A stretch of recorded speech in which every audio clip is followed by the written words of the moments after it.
오늘은 디모데전서 1장 12절부터 20절까지 말씀입니다.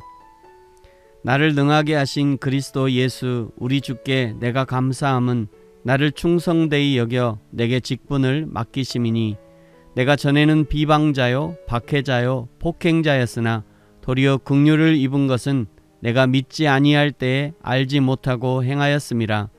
우리 주의 은혜가 그리스도 예수 안에 있는 믿음과 사랑과 함께 넘치도록 풍성하였도다. mit보다 모든 사람이 받을 만한 이 말이여, 그리스도 예수께서 죄인을 구원하시려고 세상에 임하셨다 하였도다. 죄인 중에 내가 괴순이라. 그러나 내가 긍휼을 입은 까닭은 예수 그리스도께서 내게 먼저 일체 오래 참으심을 보이사 후에 주를 믿어 영생 얻은 자들에게 본이 되게 하려 하심이라.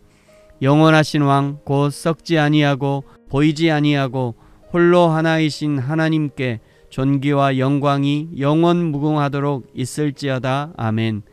아들 디모데야, 내가 내게 이 교훈으로서 명하노니 전에 너를 지도한 예언을 따라 그것으로 선한 싸움을 싸우며 믿음과 착한 양심을 가지라.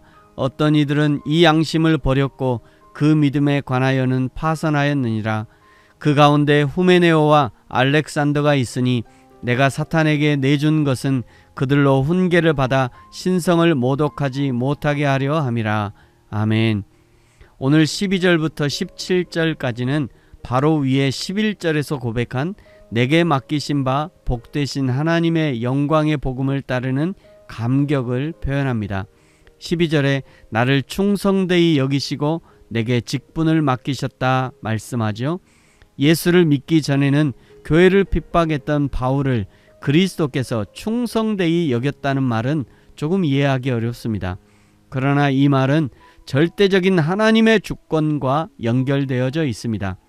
예수님이 다메섹 도상에서 바울을 개종시키고 바울에게 능력을 주신 다음에 그를 충성되이 여기신 것이죠.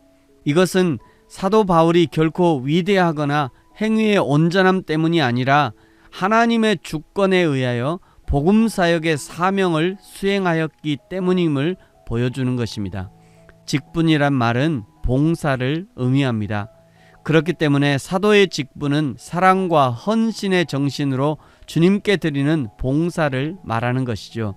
이 사도의 사명, 직분은 다메섹 회심과 동시에 주어진 것이었습니다.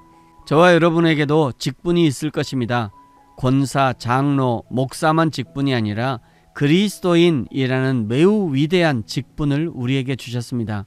우리에게 직분을 주셨다는 것은 우리를 충성되이 여기셨다는 증거이죠.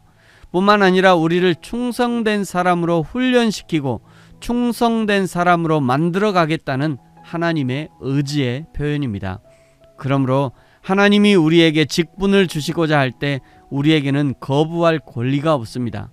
또한 이미 직분을 받았다면 이제 하나님이 훈련시키시고 충성된 사람으로 만들어 가시도록 적극적으로 하나님의 손에 우리 자신을 맡길 필요가 있습니다. 그때 필요한 것이 순종이지요. 그러므로 순종하는 사람은 하나님의 손에 잘 훈련될 수 있고 충성된 사람으로 변화될 수 있습니다. 13절에 바울의 자기 고백이 등장하지요.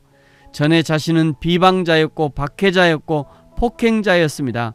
그러나 14절 주의 은혜를 넘치도록 풍성하게 주셨다. 15절에 바울은 자신이 죄인 중에 괴수라고 고백합니다. 세상에서 가장 나쁜 죄인이 바로 자신이라는 것이죠. 이것이 은혜 받은 자의 1차적인 고백입니다. 진짜 은혜를 받으면 마태복음 7장에 있는 말씀처럼 다른 사람의 눈에 티끌이 먼저 보이는 것이 아니라 자신의 눈에 들보가 먼저 보이는 것이죠. 비록 자신이 죄인 중에 괴수이지만 그러나 16절에 하나님의 긍휼을 입었고 주를 믿어 영생을 얻은 자에게 본이 되게 하셨다. 그것을 생각하니 찬양할 수밖에 없는 것입니다. 17절 영원하신 왕 곧 썩지 아니하고 보이지 아니하고 홀로 하나이신 하나님께 존귀와 영광이 영원 무궁하도록 있을지어다. 아멘.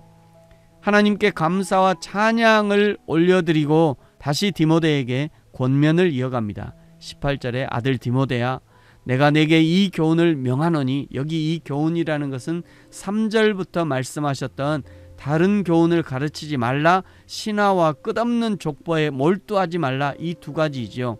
두 가지는 하지 말아야 할 것이고 해야 할 것이 있는데, 너를 지도한 예언을 따라 선한 싸움을 싸우라.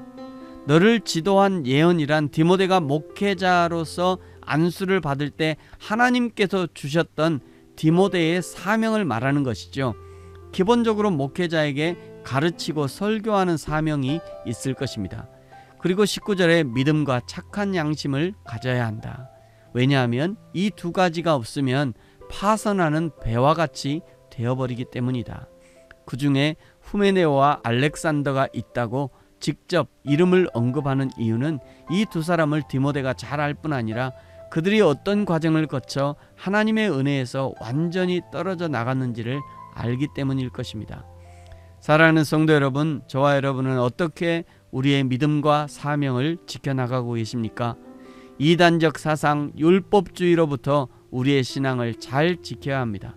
성경 아닌 다른 교훈에 물들지 말아야 하고 신화와 끝없는 족보에 함몰되지 말아야 합니다. 그것을 위해서 내적 싸움을 잘 싸워야 하고 외적 싸움도 잘 이겨내야 합니다. 무엇보다도 나 자신이 죄인 중에 괴수임을 고백할 때, 오직 은혜 아니면 아무것도 아니라는 고백을 할 때, 그때 하나님의 은혜와 능력의 삶이 가능해질 것입니다. 저와 여러분이 날마다 하나님으로부터 오는 능력을 덧입어 사는 저와 여러분이 되어지기를 예수님의 이름으로 축복합니다. 아멘. 기도하겠습니다. 하나님 아버지, 감사합니다.